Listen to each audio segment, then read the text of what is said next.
இருக்கிறதுலே மாப்பிள்ள மாதிரி அவர் கல்யாணத்துக்கு கூட இவ்வளவு நீட்டா போயிருக்க மாட்டாரு. இப்ப கொஞ்ச நாளா குளிக்காம எங்க எல்லா இடத்துக்கும் போயிட்டு இருக்காரு. பாவம் சுகர் வேற பூரா வேர்த்து இருந்து போயிட்டு இருக்காப்ல. நேத்து பார்த்தா இருக்கிறதுல பவுடர் பூரா நல்லா அப்பி ஆளு நல்லா ஜென்டில்மேன் மாதிரி அஜித் மாதிரி போய் இறங்கியிருக்காப்ல.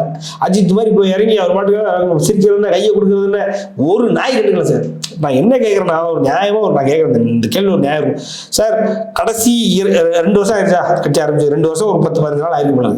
2 வருஷம் 10-15 நாள் 100 பேர் அந்த கட்சியில கல்யாணம் பண்ணிருப்பா சார். மாவட்ட பொறுப்பாளர் கல்யாணம் பண்ணிருக்கா சார். மாவட்ட பொறுப்பாளருடைய பசங்க கல்யாணம் நடந்தது சார். ஒரு இடம் இருந்தாலும் போனாரா? அப்ப கட்சி நடத்துறவங்க யாரு? அவங்க எப்படி சார் இப்படி தீண்டத்தாதான்? எப்படி அந்த கட்சியில ஒருத்தனை மதிச்சு அந்த கட்சியினுடைய ஒருத்தன் கல்யாணத்துக்கு போயிருக்காரா? விழுப்புரத்துல இப்படிதான் சார். தெரியாம இது நான் சொல்றது 10-15-20 வருஷத்துக்கு முன்னாடி விழுப்புரம் ரன் டெம்பிள் ரன்லாம் வந்த காலகட்டம். டெம்பிள் ரன் அப்போ ஒரு கேம் ஃபேமஸ். இந்த பப்ஜி அப்ப விழுப்புரம் ரன்னு ஒரு கேமே வந்துச்சு. தெரியாதனமா ஒரு கல்யாணத்துக்கு போயிருவாப்ல. எப்படி தெரியாதனமா ஒரு கல்யாணத்துக்கு போய் வெளியில வரதுக்குள்ள கார் எங்கன்னு பார்த்தா கார் எங்கேயும் தள்ளி நின்றுக்கும் போல.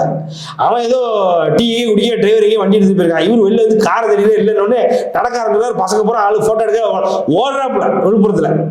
ஏறி கூட இருக்கிற ஃபேனு நம்மளை தொற்றுவான்னு பயந்து ஓடுறவர் தான் விஜய். அப்புறம் இவர் எப்படி அடுத்த கல்யாணம்? இன்னொரு பாண்டிச்சேரியில் ஒரு கல்யாணம். புஷியான சொந்தக்காரனா இல்ல பாண்டிச்சேரியில் எவ்வளோ ஒரு மாவட்ட பொறுப்பாளர் அவங்க கல்யாணத்துக்கு ஒரு தடவை தெரியாம மனைவியை கூட்டு, அப்போ மனைவி இருந்தாங்களா, கூப்பிட்டு போயிருவாரு. போட்டு நசிக்கணும். அதோட எந்த கல்யாணத்துக்கு போறது கிடையாது. ஒரு ஃபேனோட எவனா தன்னுடைய சொந்த கட்சிக்காரன் கல்யாணத்துக்கு போகாம நீங்க பாத்துருப்பீங்களா சார்?